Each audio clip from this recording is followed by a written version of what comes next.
Kumusta?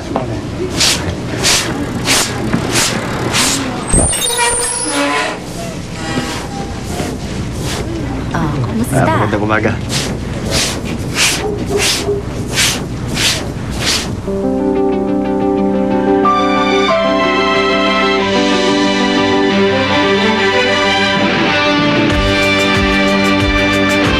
Okay. Saan nagpunta yung batang yon? Ay, Nandito lang naman siya kanina. ay nako. Sigurado ko tumakas naman ang batang yun. Ngayon pa naman, nakulang na kulang tayo sa taon, saka pa siya biglang nawawala. Batang yun talaga.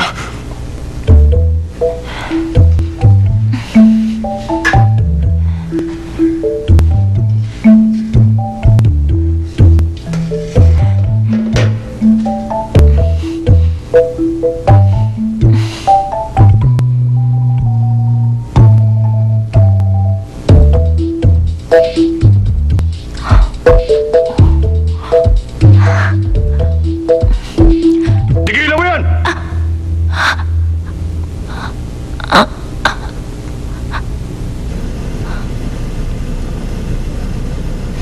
Sabihin mo nga sa akin kung anong oras na. Oras po ngayon ng trabaho. Kung gano'n, anong dapat na ginagawa mo? Dapat po nagtatrabaho ako. Biruin mo hindi ka gumagawa dito sa oras ng trabaho? Ano bang pumapasok sa kukote mo? Gusto ko lang naman pong tikman ang cake na ginawa ko. Yan po kasi yung nabake kong cake kagabi. At ngayon ang tamang oras para tikman ang lasa ng cake. Ibabawas ko yan sa sweldo mo ngayong buwan. Ha? Na naman? At kapag inulit mo pa rin ang ginawa mong ito, kalahati na ng sweldo mo babawasin. Ha? Pero ang laki naman. Kapag patuloy ka magiging tamad at pupuslit palagi sa oras ng trabaho, sinisiguro ko sa'yo na aalis ka rito sa bakery. Maliwanag ba? Hindi naman po ako tumakas ah. Nag-iisip ako ng bagong cake recipe. At sinong nagsabi sa'yong gumawa ka ng bagong recipe nang wala akong pahintulot? Ganun lang yun? Wala kayong pakialam sa cake na pinagharapan kong gawin? Wala yung kwenta.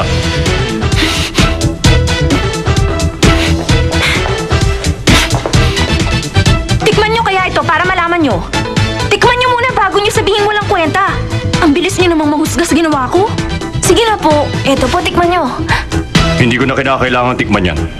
Kung batay lang sa mahinang kakayahan mo, cake cream lang yan na nagtatago sa magandang itsura, kaya itabi mo na yan!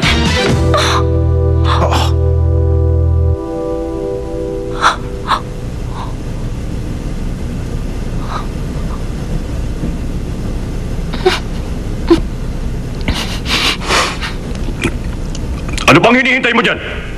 Linisin mo yan at magtrabaho ka na! Hindi ako makakagawa ng tinapay. Hindi ko kayang gumawa ngayon. Ganun ako pag bad mood ako. Melissa! Hoy, Melissa! Melissa! Bumalik ka nga rito! Sandali! Melissa! O ayan, ano ngayon ang gagawin natin? Kulang na nga tayo rito, pinasama mo pa ang loob ng bata, kaya umalis tuloy. Yun nga ang sinasabi ko, mas ayusin pa natin ang trabaho rito. O kaya ayusin na yan.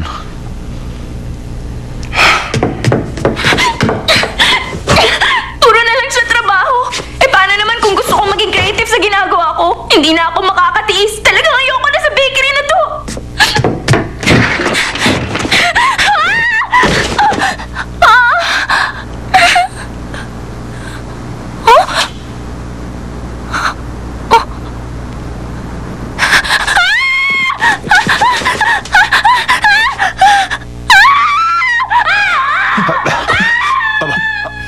Sa likod ng kagandahan, isang